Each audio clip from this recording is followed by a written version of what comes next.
Uruguay. Tucked away in the southeastern corner of South America, this small yet vibrant nation is often overshadowed by its larger neighbors, Brazil and Argentina. But make no mistake, Uruguay pulsates with a rhythm all its own, a unique blend of tradition and modernity that captivates all who visit.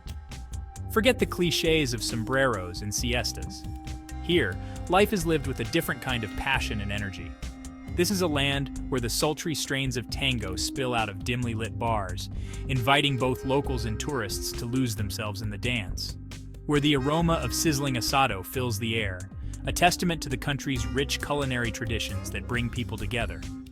And where a spirit of openness and acceptance permeates every aspect of life, creating a welcoming atmosphere for all. Uruguayans are a proud people, fiercely independent and passionate about their traditions, yet open to new ideas and influences.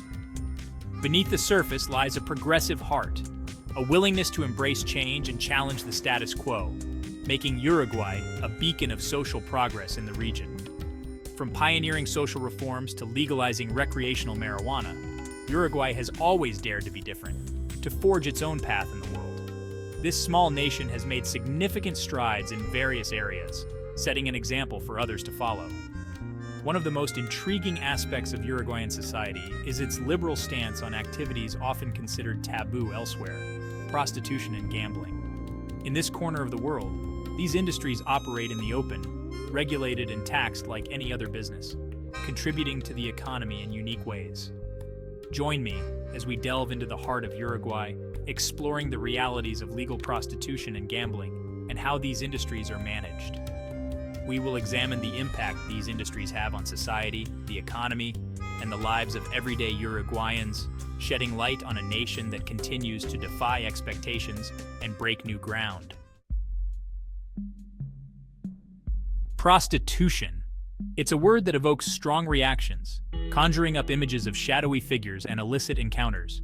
But in Uruguay, the world's oldest profession, sheds its clandestine cloak and steps into the light of day.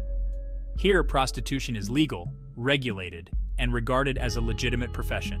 The Uruguayan government, in its characteristically pragmatic approach, views prostitution through a health and labor lens. The focus is on harm reduction, ensuring the safety and well-being of both sex workers and their clients. Sex workers are required to register with the authorities, undergo regular health checks, and pay taxes like any other citizen. This system, while not without its critics, aims to bring the industry out of the shadows, reducing exploitation and providing a safety net for those involved. From the roulette wheel, with its mesmerizing spin and the anticipation of where the ball will land, to the blackjack table, where strategy meets chance, the thrill of the gamble has always held a certain allure for many. And in Uruguay, this allure is perfectly legal, embraced by both locals and tourists alike. Casinos, both grand and intimate, dot the landscape, offering a chance to tempt fate and chase the elusive Lady Luck. From the bustling streets of Montevideo to the luxurious resorts of Punta del Este, the options are endless. Uruguay's gambling laws are among the most liberal in the world, allowing for a wide range of gaming activities. Casinos are regulated and taxed, generating significant revenue for the government, which in turn supports public services and infrastructure. But beyond the glitz and glamour of the casinos lies a deeper cultural acceptance of gambling, seen as a social activity rather than a vice. Whether it's a casual game of cards with friends at home or a flutter on the horses at the racetrack, the excitement is palpable. Gambling is woven into the fabric of Uruguayan society, a tradition passed down through generations.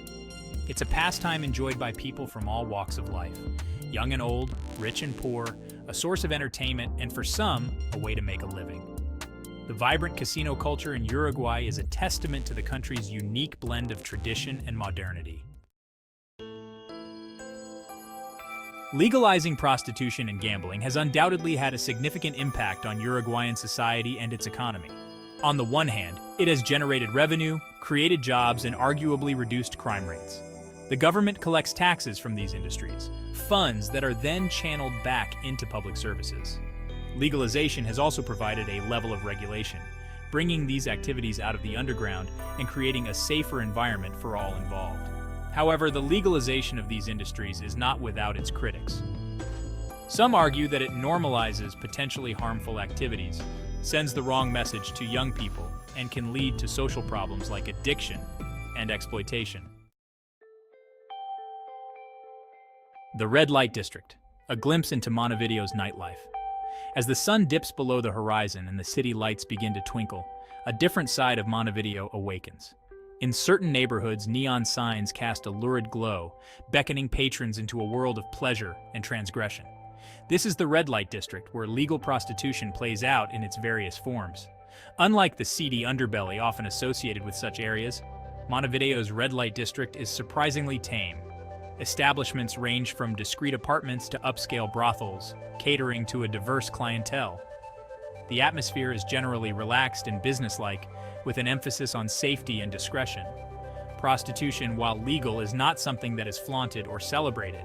It remains a private matter, a transaction between consenting adults.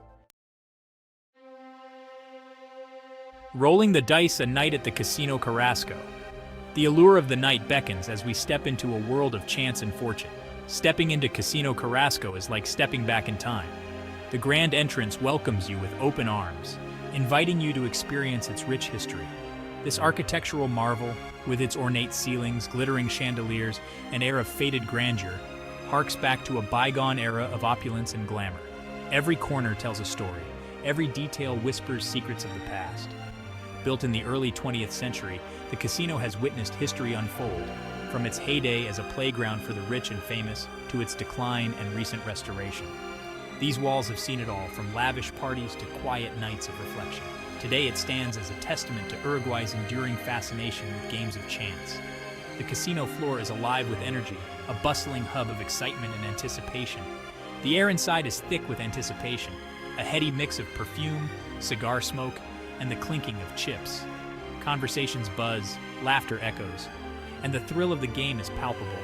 Roulette wheels spin, cards are dealt, and slot machines chirp and whir, each sound a siren song to those hoping to strike it lucky. The night is young, and the possibilities are endless. Voices from the ground, perspectives on legalization. The legalization of prostitution and gambling in Uruguay has sparked heated debate, with passionate voices on both sides of the issue. For some, it's a matter of personal freedom, a testament to the country's progressive values. People should have the right to choose how they live their lives, says Maria, a bartender in Montevideo. If someone wants to work in the sex industry, it's their choice. And if someone wants to gamble, that's their business. Others, however, express concerns about the potential negative consequences. I worry about the exploitation of women, says Juan, a taxi driver. And I've seen firsthand the devastating impact gambling addiction can have on families. The moral tightrope, balancing freedom and exploitation. Uruguay's experiment with legalizing prostitution and gambling raises complex questions about the role of government, the limits of personal freedom, and the delicate balance between individual choice and social responsibility. On the one hand, there's a strong argument for personal autonomy. Adults, it can be argued, should have the right to make their own decisions about their bodies and their lives, even if those decisions involve risks. However, this freedom cannot come at the cost of exploitation. The government has a duty to protect its citizens, particularly those who are most vulnerable, from being taken advantage of. Lessons learned. Uruguay's experiment with legalization. Uruguay's approach to prostitution and gambling offers both valuable lessons and cautionary tales for other countries grappling with these complex issues. The Uruguayan model demonstrates that legalization, when implemented thoughtfully and with appropriate safeguards, can be an effective way to regulate these industries, generate revenue, and reduce harm. However, it also highlights the need for ongoing monitoring and evaluation. Legalization is not a magic bullet, and it's essential to address the potential negative consequences, such as exploitation, addiction, and money laundering. Uruguay's future. Navigating the crossroads of liberty. As Uruguay moves forward, it continues to navigate the complex terrain of personal liberty and social responsibility. The legalization of prostitution and gambling remains a subject of ongoing debate, a testament to the country's willingness to engage in difficult conversations and challenge conventional norms.